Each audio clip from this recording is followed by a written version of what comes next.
السلام علیکم پیارے دوستو، شایان وائس چینل میں خوش آمدید۔ آج کی کہانی کا عنوان ہے قصہ پرانی بانسری کا۔ صدیوں پرانی بات ہے، ہندوستان کے ایک چھوٹے سے گاؤں مٹیرا میں ایک فقیر آیا کرتا تھا۔ اس فقیر کے پاس ایک بانسری تھی جو دیکھنے میں بالکل عام لگتی تھی، لیکن اس کی آواز میں ایسا جادو تھا کہ جنگل کے پرندے، چرند اور درند سب اس کے قریب آ جاتے۔ گاؤں کے بچے اس فقیر کے پیچھے دوڑتے اور اس کی دھن پر ناچتے، لیکن کوئی نہیں جانتا تھا کہ یہ بانسری ایک پرانا تاریخی راز اپنے اندر چھپائے بیٹھی ہے۔ کہا جاتا ہے کہ یہ بانسری اصل میں ایک قدیم بادشاہ راجہ بھرت کی تھی، جو اپنی سلطنت میں امن و محبت کے لیے مشہور تھا۔ راجہ جب جنگ سے تھک جاتا تو اپنی بانسری پر دھن چھیڑتا اور سپاہیوں کے دلوں سے نفرت و غصہ ختم ہو جاتا۔ یہی وجہ تھی کہ وہ بانسری شاہی بانسری کہلاتی تھی۔ لیکن ایک جنگ کے دوران یہ بانسری کھو گئی اور صدیوں تک کسی کو نہ ملی، یہاں تک کہ وہ فقیر اسے لے کر مٹیرا پہنچ گیا۔ گاؤں والے اکثر فقیر سے پوچھتے، بابا یہ بانسری کہاں سے ملی؟ وہ مسکرا کر کہتا، یہ مجھے جنگل کے بیچ ایک پرانے کھنڈر سے ملی، اور جب میں نے پہلی بار اس پر پھونک ماری تو ہوا میں خوشبو پھیل گئی۔ لوگ حیران ہوتے، لیکن کسی کو سچائی کا اندازہ نہ تھا کہ یہ بانسری دراصل ایک پراسرار خزانے کی چابی ہے۔ ایک دن گاؤں کے چند شرارتی لڑکوں نے سوچا کہ بانسری چرا لی جائے اور خود اس پر دھن بجائی جائے۔ جیسے ہی انہوں نے بانسری چھینی اور بجانے کی کوشش کی، عجیب سی گرجدار آواز نکلی اور آسمان پر کالے بادل چھا گئے۔ بچے ڈر کر بھاگ گئے اور فقیر نے فوراً بانسری اٹھا کر بجائی تو بادل غائب ہو گئے۔ اس دن کے بعد گاؤں کے لوگوں کو یقین ہو گیا کہ یہ کوئی عام بانسری نہیں۔ فقیر اکثر رات کو اکیلا بیٹھ کر بانسری بجاتا اور اس کی دھن میں ایک غم چھپا ہوتا۔ لوگ کہتے کہ بانسری کے اندر صدیوں پرانے بادشاہ کی روح قید ہے، جو اپنے کھوئے ہوئے خزانے کا ماتم کرتی ہے۔ کچھ بوڑھے یہ بھی کہتے کہ جس نے بانسری کا راز پا لیا وہ بادشاہت اور خزانے پر قبضہ کر سکتا ہے۔ وقت گزرتا گیا اور مٹیرا کے لوگوں کے دلوں میں بانسری کے راز کو جاننے کی خواہش بڑھتی گئی۔ گاؤں کا ایک نوجوان ارجن، جو ہمیشہ بہادری کے خواب دیکھتا تھا، اس نے فیصلہ کیا کہ وہ بانسری کا اصل بھید کھولے گا۔ اس کا یقین تھا کہ یہ بانسری کسی خزانے کی نشانی ہے۔ اس نے فقیر کے قریب جانا شروع کیا اور اس کی خدمت کر کے اس کے اعتماد میں آ گیا۔ ایک شام جب فقیر بانسری بجا رہا تھا، ارجن نے ہمت کر کے پوچھا، بابا یہ بانسری آخر ہے کیا، اور آپ اس پر اتنی عجیب دھن کیوں بجاتے ہیں؟ فقیر نے اپنی آنکھیں بند کر کے کہا، بیٹا یہ بانسری عام بانسری نہیں، یہ بانسری راجہ بھرت کی تھی، جو اپنی سلطنت کو اس سے جوڑتا تھا۔ لیکن خزانہ اور سلطنت دونوں لالچی دشمنوں نے چھین لی۔ اب یہ بانسری اس کھوئی ہوئی سلطنت کی آخری نشانی ہے۔ ارجن کی آنکھوں میں چمک آ گئی۔ اس نے کہا، بابا مجھے بتائیے کہ خزانہ کہاں ہے، میں گاؤں کے لیے وہ خزانہ ڈھونڈ کر لاؤں گا تاکہ سب کی زندگی بدل جائے۔ فقیر مسکرایا اور بولا، خزانہ آسانی سے نہیں ملے گا، اس کے لیے 7 دریا، 3 پہاڑ اور ایک اندھیری گفا کا سفر طے کرنا ہوگا، اور سب سے بڑا امتحان یہ ہے کہ یہ بانسری صرف سچے دل والے کے ہاتھوں میں ہی اپنا راز کھولتی ہے۔ اگلے دن ارجن نے سفر کی تیاری کی۔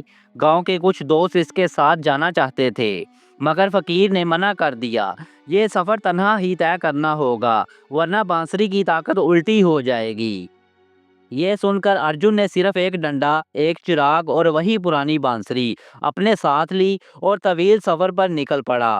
گاؤں والے اس کو الوداع کہہ کر روتے رہے، مگر ارجن کے دل میں ایک ہی جذبہ تھا کہ وہ بانسری کا بھید ضرور کھولے گا۔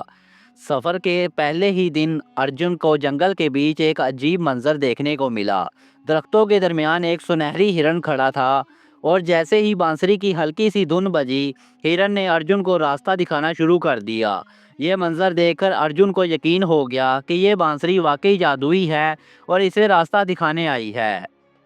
ہرن کے پیچھے پیچھے چلتے ہوئے ارجن ایک دریا کے کنارے پہنچا۔ دریا کی لہریں بے حد تیز تھیں اور کوئی پل نہیں تھا۔ اچانک اسے فقیر کی بات یاد آئی، بانسری صرف سچے دل والے کو راستہ دکھائے گی۔ اس نے بانسری بجانا شروع کی، اور جیسے ہی دھن گونجی، دریا کی لہریں پرسکون ہو گئیں اور ایک لکڑی کا پل پانی پر ابھر آیا۔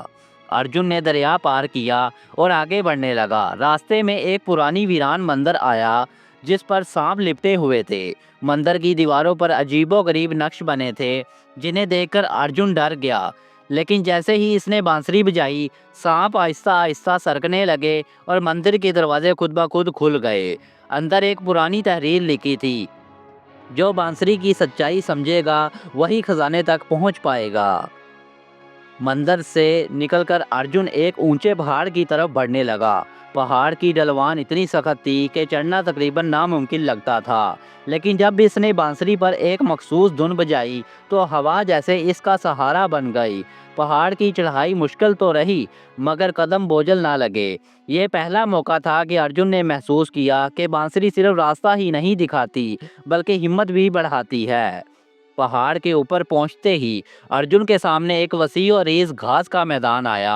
میدان کے بیچ ایک پرانا ستون کھڑا تھا جس پر سنہری الفاظ کنندہ تھے، اندھیری غفا میں وہی داخل ہوگا جس کا دل پاک ہو۔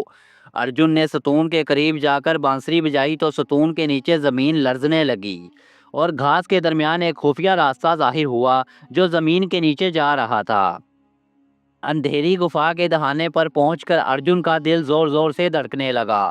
گفا کے اندر سے سانسوں کی بھاری آوازیں اور دھندلی روشنی جھلک رہی تھی، لیکن بانسری نے ایک ہلکی سی دھن نکالی جیسے اسے حوصلہ دے رہی ہو کہ آگے بڑھ۔ ارجن نے چراغ جلایا اور احتیاطی سے گفا میں داخل ہو گیا۔ گفا کے اندر داخل ہوتے ہی ارجن نے دیکھا کہ دیواروں پر پرانے زمانے کی پینٹنگز بنی ہیں جن میں راجہ بھرت کو بانسری بجاتے ہوئے دکھایا گیا تھا۔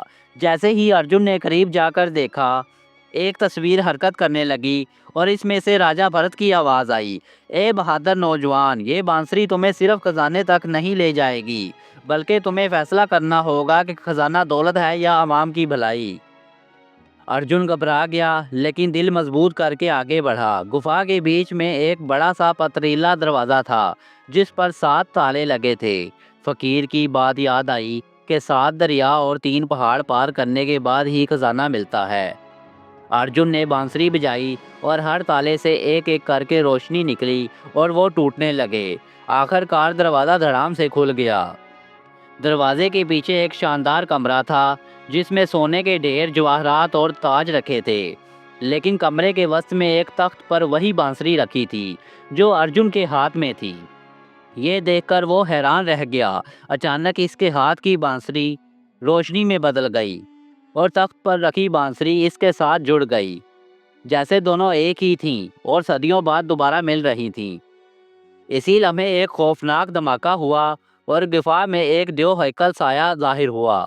وہ سایہ دراصل خزانے کا محافظ تھا جو صدیوں سے اس کی نگرانی کر رہا تھا۔